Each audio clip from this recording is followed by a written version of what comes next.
Have you ever thought about the dark side to Winnie the Pooh? Because that's what we're going to talk about today. So the last video was just an invitation to ask questions. I only really got one question, so it's perhaps too soon to do a Q&A, but the question I got was really good actually. So it's from Claire Ward 4640.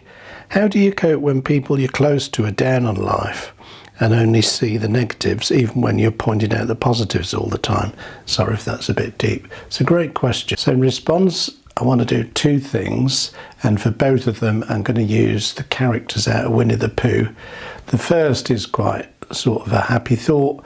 The second part is a bit darker, but it's helpful as we think through our mental well-being. So when you ask what you do when those around you are down on life, even when you're pointing out all the negatives, it's a really interesting question. And the question reminded me of depressed Eeyore in the stories of Winnie the Pooh.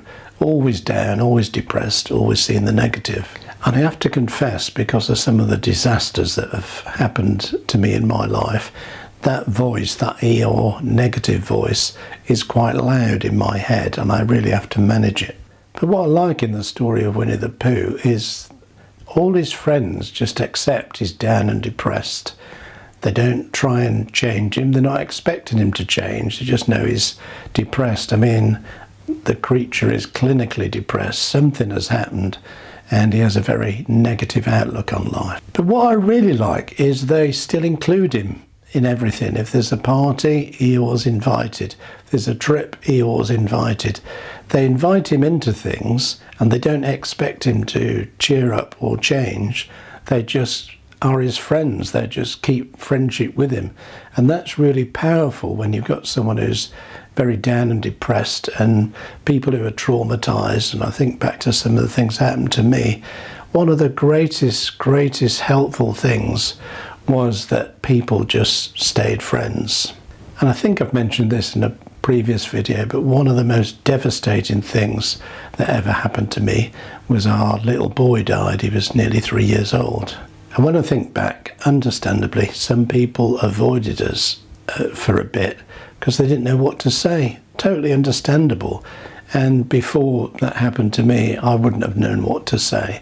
And I may have sort of tried to avoid people who had had that experience, so I completely understand. But what was really helpful is I had 3 close friends at the time, and they just kept coming round to the house. And they didn't come round talking about our loss. They would talk about if we wanted to talk about it. But they didn't come round for that reason. They didn't start the conversation there. They just talked about normal things. They were just with us, really. They're not trying to change us, not trying to cheer us up, not trying to do anything really, but they were with us, and it was so powerful. So that's the first thing, I think. If you've got someone who's very down on life and sees the negative, probably something really bad has happened to them in the past or is happening to them now, and they're just finding it really difficult to be positive. We don't need to think about changing them, but when we can, just hang out with them, just be with them and stay a friend with them. Because having a friend when everything seems pointless and meaningless, like when you've had a loss in the family, you know, when you're in that situation, just being with someone is so helpful, because it gradually brings you back to some sort of normality eventually. So as I say, I really like that Eeyore is included in all the activities of the characters of Winnie the Pooh.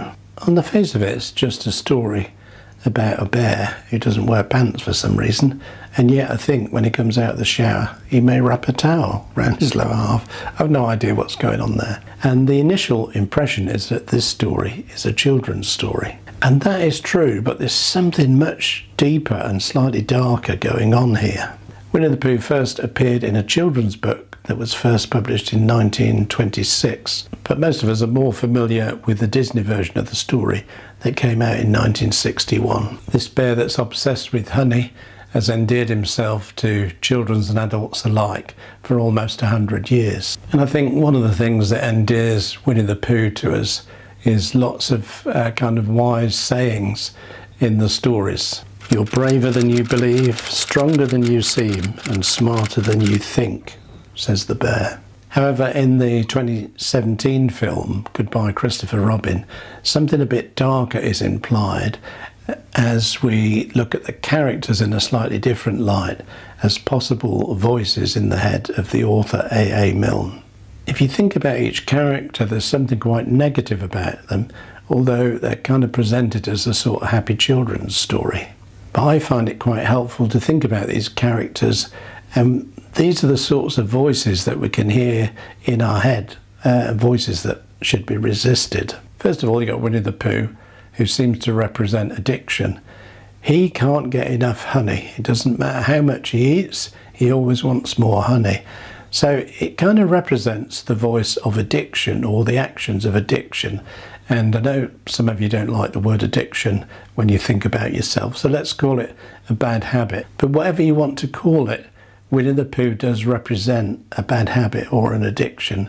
He can't get through the day without honey, and he'll go to extreme lengths to get honey. And a lot of us have those voices or influences in our head or in our heart. There's something that we're addicted to or we have a habit of, and we struggle to get through each day without whatever our drug of choice is, whether that's a physical drug or something like shopping or, whatever. Perhaps the character most close to Winnie the Pooh is little Piglet, who seems to represent anxiety. Piglet is timid, anxious, easily frightened, and a lot of us have that voice in our head that we're anxious and fearful about the world around us. And I certainly recognise that voice in my head. I can be easily led into anxiety if I'm not careful. The next character is Tigger, who's an extrovert and perhaps insensitive to those around him. And I don't think of myself like that, but certainly I'm quite irritated by people who are extrovert and insensitive at the same time. But no doubt there are times when I'm a little bit extrovert and insensitive. I don't doubt that for a moment. And then we come to good old Eeyore, the voice of melancholy and catastrophizing, always thinking the worst thing is going to happen, and that's a definite voice or influence in my life. I have to really contradict that voice because it's quite a strong voice, always thinking that the worst could happen. And lots of us have this voice in our lives, and we do. We have to come and contradict it. And then you've got the rabbit, who's domineering and controlling. He always wants to control everything, and so he has to be in charge. He has to get his own way. And that can be a defense mechanism if we're the Piglet character and we're anxious and fearful. One of the ways of counteracting that is to be domineering and controlling and try and take control over everything, so what we fear doesn't happen. The truth is, in life there is very little that we can control. If we've got a domineering, controlling personality, or we have times when we're domineering and controlling, we may think we're controlling things, but life has taught me that there's most things we can't control. You can make good preparations to plan for tomorrow. You can make good preparations to have a better future, no doubt about that. But whether you can control everything that happens to you, I really think that's a myth. Then we've got the owl, who's a bit pompous, and he likes people to think that he knows about everything, and he's always got an opinion about everything. But actually the veil slips sometimes and we realise he's not as clever as he's making out, and we can all do that. Then we've got the two kangaroos, and we've got Kanga, who's the mother, Roo, who's the child. Kanga is the overprotective parent, and I've certainly had that in my life. I'm sure my daughters would tell you that as we reflect back now that they're adults and we can have the conversations. But yeah, obviously all parents don't want anything to happen to their kids, but you can be overprotective and prevent them from learning about the world as they go through life. Roo, on the other hand, is the naive child, so looking for adventure but totally unprepared for anything to go wrong. So it's almost the opposite of Eeyore's catastrophizing, thinking everything's going to go wrong. In Roo's world, everyone's good, nothing bad can happen, and that's a naivety.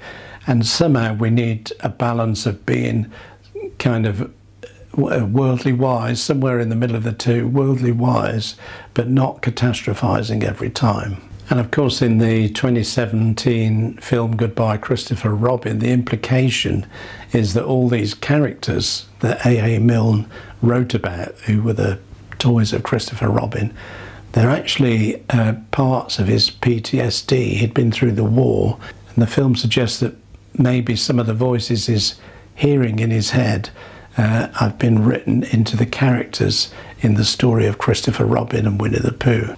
So what do you think? Do you recognise any of these sort of influences, any of these voices in your life?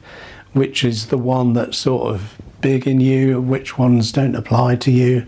It's really good to reflect, just go through that list and think of our actions and our day-to-day living. What are the characters we most identify with? Are we full of anxiety like Piglet?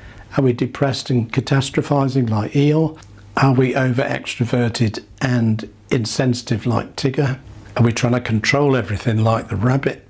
Are we being overprotective of those around us like Kanga? Or are we quite naive like Roo? Leave a comment in the comment section below and let me know what you think about these characters and how they affect your life. But I hope I haven't ruined the Winnie the Pooh stories for you. There's lots of wisdom in the Winnie the Pooh stories despite his addiction to honey, so do continue to enjoy the stories. But if you like this video, don't forget to give us a like and a thumbs up on YouTube, hit that red subscribe button and the little bell icon, and I'll see you next time.